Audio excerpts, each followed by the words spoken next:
모교라고도 할 수 있는 교회에 정기적인 모임이 있어서 갔다 왔습니다. 그곳에서 아주 오랜만에 만난 후배가 저에게 갑자기 질문을 하는 거예요. 목사님은 지금 정말 행복하시나요? 그리고 현재 교인들은 얼마나 모이나요? 제가 여러분 뭐라고 대답을 했겠습니까? 행복하다고 여러분 자신있게 아주 즉각적인 여러분 대답을 했습니다. 왜 이러한 질문을 했을까 오면서 생각을 했습니다. 작은 교회에서 목회를 하는 제가 정말 행복한지를 확인하고 싶어서 그런 질문을 했다는 생각이 들었습니다. 대학원까지 졸업하고도 이 작은 교회에서 정말 목회하는 것이 정말 행복한가? 아마 제가 어떤 마음으로 목회를 하는지 그 후배가 굉장히 궁금했던 모양입니다. 왜냐하면 그 후배가 자신은 하루에 16시간 동안 일을 하는데 자신도 정말 행복하다고 그렇게 자신있게 이야기하는 것을 들었기 때문입니다. 이 후배는 고등학교를 졸업하고 1년 재수를 했습니다. 시험을 봤는데 나름대로 시험을 잘 봤어요. 괜찮은 점수가 나올 거라고 하는 기대 속에서 서울에 있는 이 중상위권에 있는 대학을 갈 수 있다는 걸 생각을 꿈을 가졌습니다. 근데 시험 결과는 형편없이 나왔어요. 그 이유는 답안지를 한 가지 밀려 썼기 때문이었습니다. 집안 형편이 정말 어려웠어요. 아버지가 일찍 돌아가시고 어머니가 굉장히 연세가 많으셨어요. 그 형님이 계셨는데 직업을 가지고 있어서 직업을 가지고 일을 할 수가 없었어요. 근데 바로 그 위에 누님이 대학을 여러분 다니고 있고 또 동생이 있어요. 이 재수를 하는 것은 굉장히 힘들었는데 삼수를 한다는 것은 더욱더 어려웠던 것 같습니다. 그래서 대학을 포기하고 지금은 식당을 경영하는데 자기가 그 식당 주방에서 16시간 일을 한대요. 그런데 목사님 저는 굉장히 행복해요. 이렇게 얘기를 하더라고요. 오늘 저는 여러분들에게 또 제 자신에게 여러분 질문을 하려고 합니다. 나의 주인은 누구인가? 나의 생각, 나의 행동, 나의 삶의 주체는 누구인가? 나의 생각과 나의 삶을 이끄는 주체는 과연 누구인가? 내 자신인가? 아니면 예수 그리스도신가? 이 물음에 즉각 여러분 대답을 할 수 있습니까? 오늘 이 본문은 이 질문에 대한 사도 바울의 대답이라고 할 수 있습니다. 함께 본문을 살펴보면서 우리 스스로도 사도 바울과 같이 이런 고백을, 이런 대답을 할 수 있기를 간절히 바랍니다. 이 본문을 보게 되면 베드로가 이방 그리스도인과 식사를 하다가 예루살렘에서 파송한 야고보 사도가 보낸 사람들과 오늘날 말하면 식당에서 밥을 먹다가 마주치게 됐습니다. 그런데 이것을 의식해서 사도 베드로가 자리를 바로 박차고 일어납니다. 유다인들은 이방인들과 함께 식사를 하지 않는 것이 이게 규정으로 되어 있는데 이것을 어겼다는 생각이 탁 드는 거예요. 순간적으로. 자, 이 사건은 그리스도인의 신분과 그에 합당한 행위에 대한 것이었는데 당시 유대인들은 할례를 밟고 율법을 지키는 자신들만이 하나님의 선택과 선민이다, 언약의 백성이다, 이런 생각을 가졌습니다. 그렇지 못한 이방인들은 배척을 하고 경멸을 했던 것이죠. 그것이 바로 15절에 나와 있는 말씀입니다. 성경을 여러분 펼쳐놓으시기 바랍니다. 거기 다시 한번 여러분 우리가 읽습니다. 15절을 읽습니다. 시작. 우리는 원래 유대인이요 이방 지인이 아니오되. 자, 원래 태어나면서부터 유대인이라고 하는 것이죠. 자, 유대인으로 태어나는 것만으로도 이 사람들은 구원이 우리는 보장받았다. 유대인들은 그렇게 생각을 했습니다. 왜냐하면 하나님께서 우리 조상 아브라함을 선택하시고 아브라함에게 약속하신 그 약속은 변함이 없는 것이다. 그래서 이스라엘 민족으로 유대인으로 태어나는 그 순간서부터 우리는 선택받은 민족이기 때문에 구원은 이건 맡아는 당사다 이런 생각을 했고요. 그 행위로다가는 낳은 지 8일 만에 할례를 받게 되면 된다라는 생각을 가졌습니다. 그리고 이방인 즉 죄인이었고 이 사람들은 우상숭배자고 음란하고 불선하고 또 더러운 죄인이라 그렇게 생각을 했습니다. 그런 이방인이 유대인과 같은 언약의 백성이 되려면 유대인처럼 그들도 할례를 받고 율법을 지키는 것을 통해서 그들도 언약의 백성으로 그렇게 되어진다고 생각을 했습니다. 이러한 사고가 예수님을 믿게 된 유대인 신자들에게도 남아있었는데 이 베드로가 이런 실수를 저지르게 되는 것이죠.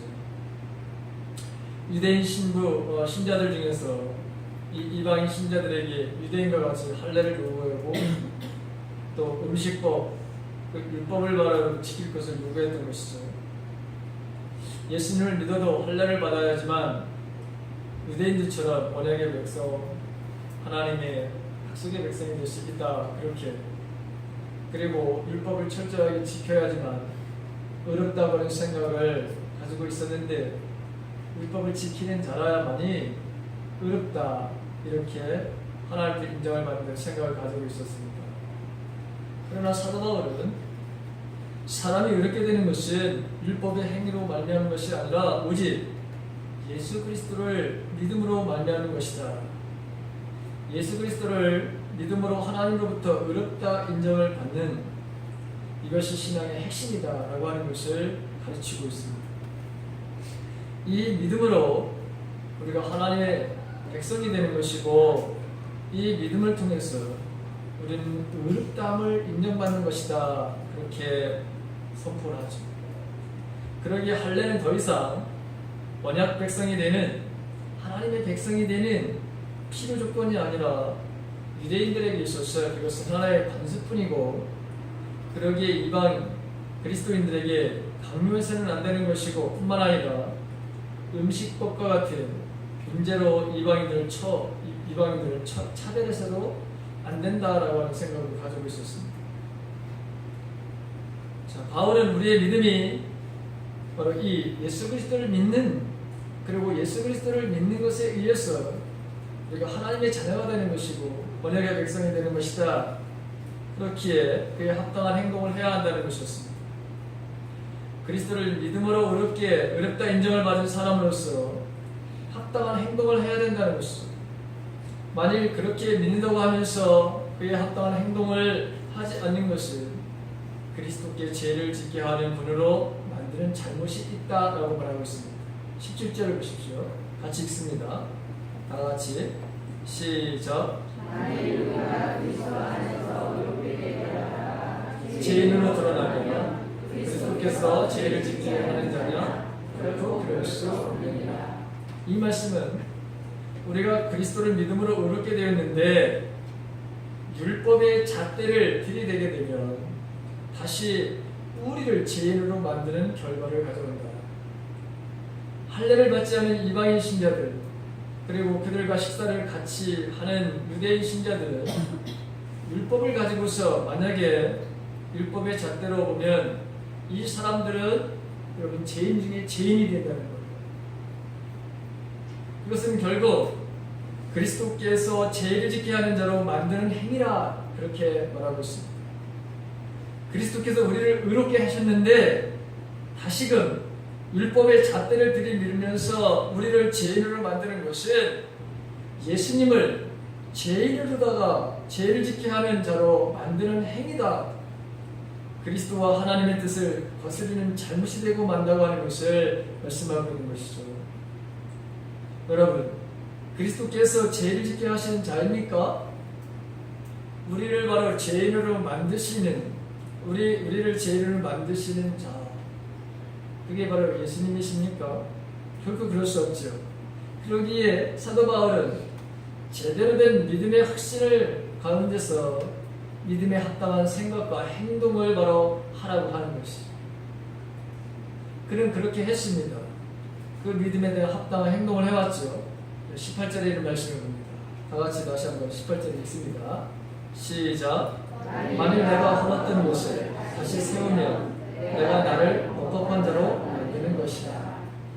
자, 사도 바울이 헐었던 것이 뭡니까? 율법을 지키면서 오는 의. 율법을 지켜야지만 의롭게 된다고 하는 것을 여러분 헐어버렸어요. 율법의 행위를 통해서는 결코 하나님 앞에 의롭게 여김을 받을 사람이 단 한 사람도 없다. 그것을 누구보다도 철저하게 깨달았던 사람입니다. 자신도 율법을 더 이상 하나님이 우리를 의롭게 여기는 것으로 여기지 않고 다른 사람에게도 이 율법의 의를, 율법을 지키는 이것을 강요하지 않았던 것이죠. 물론 율법이 하나님께서 주어진 것이기 때문에 거룩하고 또 하나님이 주신 것이기에 존중을 했지만 결코 구원의 조건으로 삼지는 않았습니다. 철저하게 그는 율법에 얽매이지 않는 자유로운 사람이 되었고 오직 예수 그리스도를 믿는 믿음만을 사람들에게 선포했던 사람이었습니다. 그런 그가 헐었던 것을 다시 세운다면, 즉 다시 율법의 의를 내세운다면 그것은 스스로 범법자가 되는 것과 같은 것이다 라고 하는 것이죠.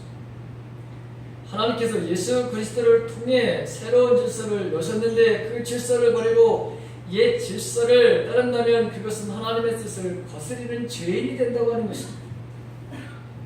하나님께서 예수 그리스도를 통해 여신 새로운 질서를 뭘까요? 예수 그리스도를 믿음으로 하나님 앞에 의롭다 인정을 받는 것, 다른 말로 말하면 이신칭의라고 하는 것이죠. 믿음으로 우리는 의롭다 인정을 받는 것이죠.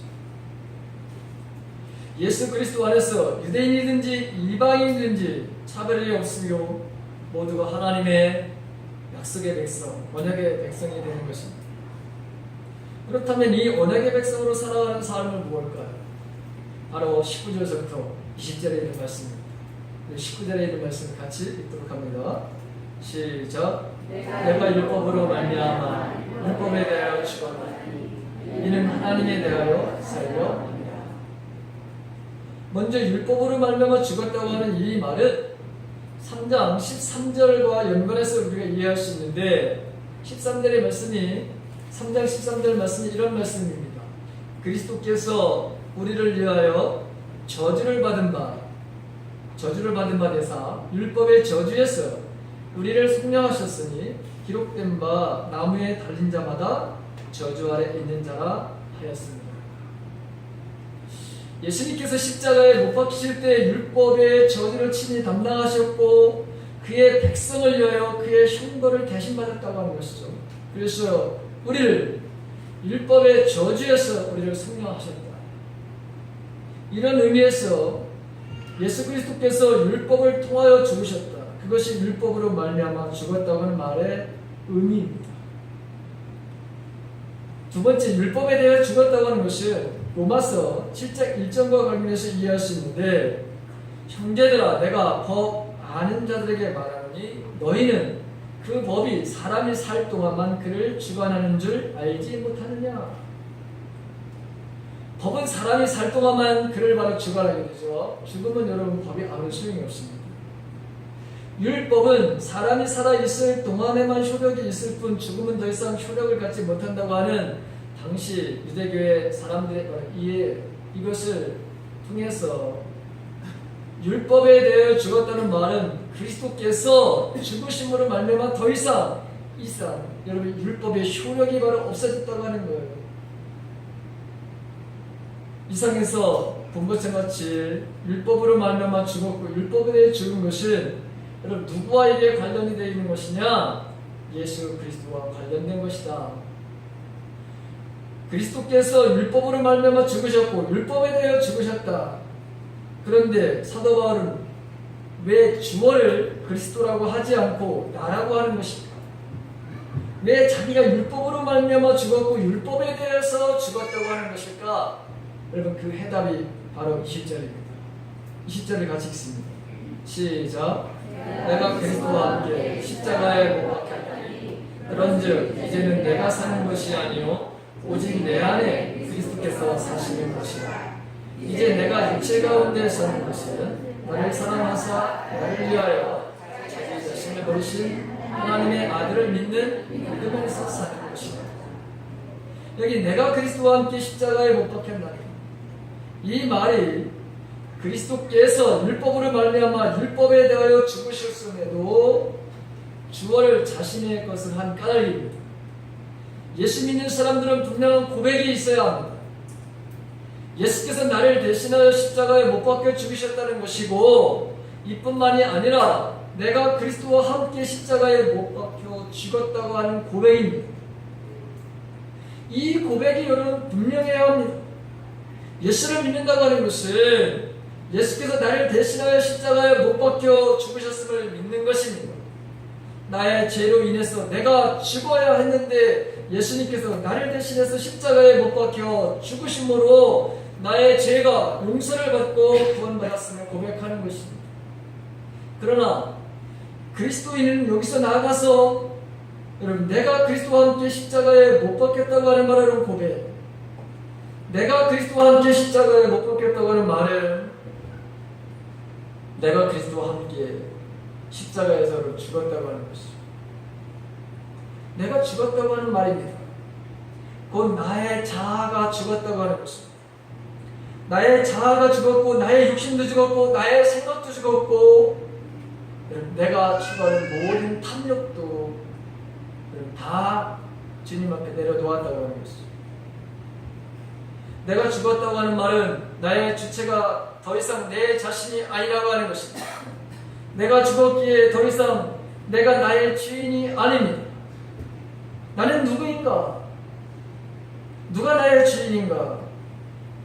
여러분, 제가 그런 질문을 했습니다. 예수 그리스도, 예수께서 이제 나의 주인이시다. 나는 죽었기에 주인의 자리에서 내려와 그리스도께 나의 주인이시오, 나의 왕이시 되시도록 그 자리를 내어드리는 것, 그래서 내 인생을 바로 내 것이 아니라고 하는 것입니다. 내가 생각하고 살아가는 원리는 나를 사랑하라, 나를 사랑하사 나를 위하여 자기 자신을 버리신 하나님의 아들을 믿는 믿음에서 사는 것이다.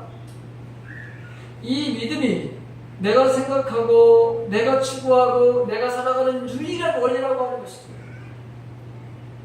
그리스도를 믿는 믿음으로 살아가는 사람이 되는 것입니다. 나는 죽고 그리스도께서 내 안에 사는 사람이 되는 것입니다. 나는 죽고 그리스도로 사는 사람이 되는 것, 이 사람이 바로 그리스도인이라고 하는 것입니다. 제가 서론에서 여러분에게 질문을 드렸습니다. 나의 주인은 누구인가? 나의 생각, 나의 행동, 나의 삶의 주체는 누구인가? 나의 생각과 나의 행동, 내 삶을 이끄는 주체는 누구인가? 내 자신인가? 예수 그리스도이신가? 이 질문에 대한 분명한 대답을 할 수 있는 방법이 여기 있습니다. 나는 죽고 예수로 사는 사람, 나는 죽고 그리스도로 사는 사람이 되는 것입니다. 이러한 삶을 여러분 어떻게 가능할까요? 어떻게 이런 삶이 여러분 가능할까요? 하나님 앞에 나의 모든 것을 바로 맡기는 것입니다. 내 삶을 완전히 맡기지 않으면 이것은 불가능한 것입니다. 맡겨야 내가 죽고 그리스도께서 사시는 사람이 될 수 있습니다. 내가 죽는다고 하는 말은 바로 그런 의미입니다. 나의 모든 것을 다 맡기는 전적인 말의 의탁이 있어야 그것이 내가 죽었다고 하는 말의 의미입니다.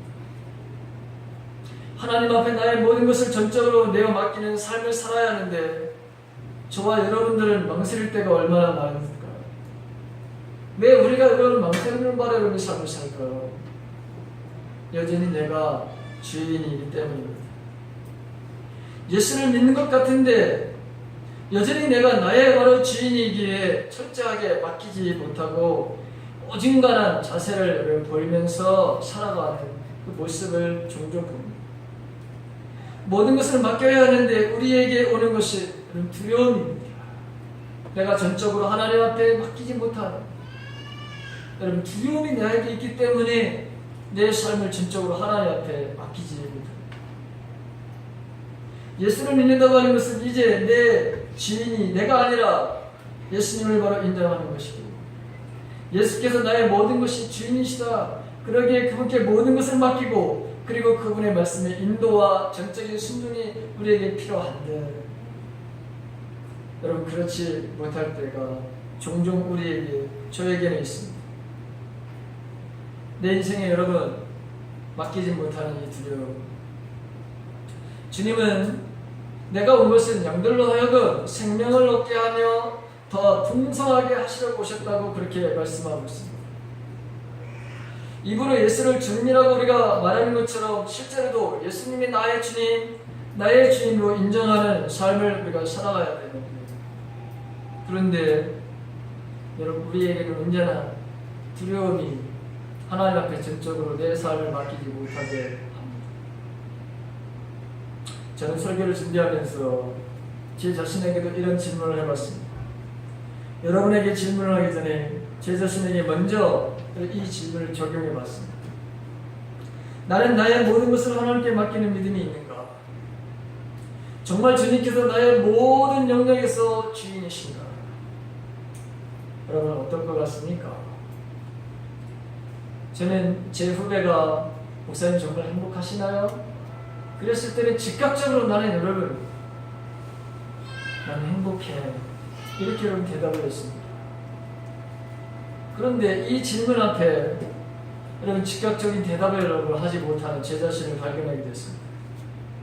왠지 그렇다고 내 인생의 모든 영역에서 예수 그리스도가 주인이라고 하는 것을 여러분 이 100% 고백하지 못하는 자신감이 사실 없었습니다. 다 맡겨드린 것 같은데 마음 한켠은 아직도 내려놓지 못하고 내가 여전히 붙들고 있는 것들이 있습니다. 자녀 교육에 대한 것, 물질에 대한 것, 또 안목에 바라 여러분 정욕과 육체의 정욕과 이 세상의 살림살이에 대한 이끌림이 종종 내 삶 속에 있는 것을 발견하게 됩니다. 참으로 여러분 부끄러운 일이기도 하고 아직도 정말 멀었다라는 그런 생각이 듭니다. 그러면서 저는 왜 사도 바울이 날마다 죽는다고 고백을 했는지 다시 한번 이 말씀을 바로 이해가 됐고 내가 바로 그렇게 인생을 살아야 되겠다는 생각을 다시 도전을 받게 됐습니다. 고린도전서 15장 31절에 보게 되면 형제들아 내가 그리스도 예수 우리 주 안에서 가진 바 너희에 대한 나의 자랑을 두고 단언하노니 나는 날마다 죽노라. 여러분 자랑하는 것이 죽는다고 내 자랑을 하는 것이 여러분 죽는 것을 나는 바로 자랑한다 이런 말씀을 합니다. 왜 날마다 죽어야 한다고 하는가? 갈라디아서는 그리스도와 함께 십자가에 못 박혀 죽었다고 그래서 이제는 내가 죽고 오직 내 안에 그리스도께서 사는 것이라고 그렇게 고백하면서 왜 여러분 고린도전서 15장 31절에는 날마다 죽는다는 여러분의 그런 고백을 할까요? 날마다 자기를 확인했다는 것입니다. 날마다 십자가를 바라보면서 나는 죽고 그리스도께서 사는 것임을 확인했다고 하는 것입니다. 그렇지 아니하면 또다시 내가 살아나 내가 주인이 되고 나의 욕심이 살아나 나의 욕심과 생각에 이끌려가는 사람이 되기 때문이라고 하는 것입니다. 여러분 저와 여러분들은 날마다 죽어야 됩니다. 날마다 십자가를 바라보아야 합니다. 십자가를 바라보면 내가 그리스도와 함께 죽었음을 고백하고 내가 죽고 그리스도께서 주인이 돼서 사는 사람. 나는 죽고 그리스도가 사는 사람으로 여러분 굳건히 서야 하는 것이죠. 날마다 십자가로 더 가까이 나가서 십자가에서 하나님의 뜻을 이루시는 예수님을 만나는 사람은 십자가에서 예수님의 죽음을 볼 뿐만 아니라 자기 자신의 죽음도 확인하게 되는 것입니다. 예수님은 십자가를 지시기 위해서 얼마나 많은 고민이 있었는지 우리는 잘 압니다. 그 십자가를 그런데 주님은 지십니다. 하나님의 뜻을 이루기 위해서. 마땅히 내가 죽어야 하는데 예수님이 대신 죽으신 차원이 아니라 그 예수님과 함께 내가 십자가에서 죽었다고 하는 사실을 인정하며 그분이 나에게 말씀하시는 대로 살겠다고 하는 각오와 심정이 절대적으로 우리에게 필요한 것이죠. 십자가는 무엇입니까? 하나님의 뜻을 이루기 위해서 자신을 나무에 매다는 바로 행위입니다. 십자가는 죽음을 상징하는 것이죠. 나의 바로 자아가 죽는 것, 내 탐욕이, 내 욕망이 바로 여러분 죽는 것입니다. 내 생각이 바로 여러분 죽는 것입니다. 주님은 요즘 저에게 말씀하시는 것이 죽음이라고 하는 것입니다. 내가 철저히 내 안에서 죽어보라고 하는 말씀을 너무나도 여러분 자주 하십니다. 왜 가정과 여러분 또 이웃, 나라 이런 분쟁이 바로 있고 싸움이 일어나는 것입니다. 하나님 가정이라고 하는 천국을 우리들에게 맛보도록 여러분 주셨고 부부가 만났고 이제 그 안에서 이 땅에서 천국을 맛보라고 그렇게 우리들에게 만들어주신 것이 여러분 가정입니다. 근데 이 가정이 천국은커녕 마음 아픔과 상처를 바라는 그런 것으로 전락하는 것들을 우리는 너무나도 많이 봅니다. 왜 그럴까요? 나의 생각, 내 경험, 내 판단, 내 계획, 나에게 모든 것을 여러분 마치라고 하는 아주 이기적인 그런 모습, 그것이 주님의 생각보다 늘 앞서기 때문입니다. 십자가를 바라보는 것이 우리에게 절대로 여러분 필요하다는 것을 저는 날마다 그것을 여러분 필요하다고 하는 것을 늘 느끼며 살아갑니다. 내가 죽었음을 확인하는 그 순간, 그것이 우리에게 절대적으로 필요하고 저와 여러분들에게도 여러분 절대적으로 있어야 하는 것이죠. 그것이 날마다 죽는다고 하는 고백입니다. 그럴 때마다 즉 날마다 죽고 그리스도께서 나의 주인이 되시면 우리 가정은 천국이 될 수 있습니다. 여러분들이 고민하는 모든 문제들이 해결될 수 있습니다. 주님은 풍성한 은혜를 우리에게 바로 주시려고 오신 분입니다. 어느 날 유명한 부흥사인 무디에게 어떤 여자 교인 한 사람이 찾아와서 이렇게 말했습니다. 제가 아무리 범죄해도 하나님은 저를 그대로 놔두시는데요. 그러므로 하나님은 계시지 않든지 아니면 하나님은 우리를 권하시지 않는 분이신 것이 분명해요. 이 이야기를 듣고 있던 무디는 부인을 지그시 바라보면서 이렇게 얘기를 했답니다. 부인은 지금 부인 스스로가 그리스도인이 아니라고 하는 사실을 증명하고 있습니다. 단지 그리스도인의 가면을 쓰고 있다는 말과 같은 것입니다. 깜짝 놀랐습니다. 제가 교회를 얼마나 오래 다녔는데, 제가 얼마나 철저하게 교회의 지혜를 지키는, 이렇게 부인이 반문하자 모디 목사님 다시 이렇게 말했습니다. 당신이 그리스도인이라면 하나님은 당신을 그대로 놔두지 않았을 것입니다. 당신은 오래도록 교회에 그리스도인의 가면을 쓰고 다녔는지는 몰라도, 그러나 이제 가식의 가면을 벗고 당신의 실체 그대로가 그리스도인으로 인정을 받아야 합니다. 그리스도인이란 그리스도로 사는 사람들을 말합니다.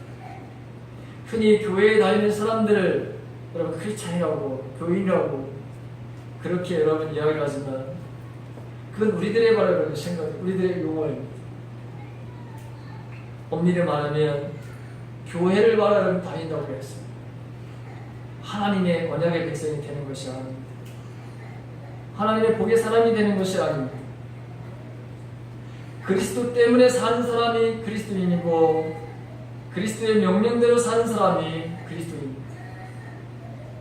여러분, 하나님은 어떤 사람을 찾고 계실까요?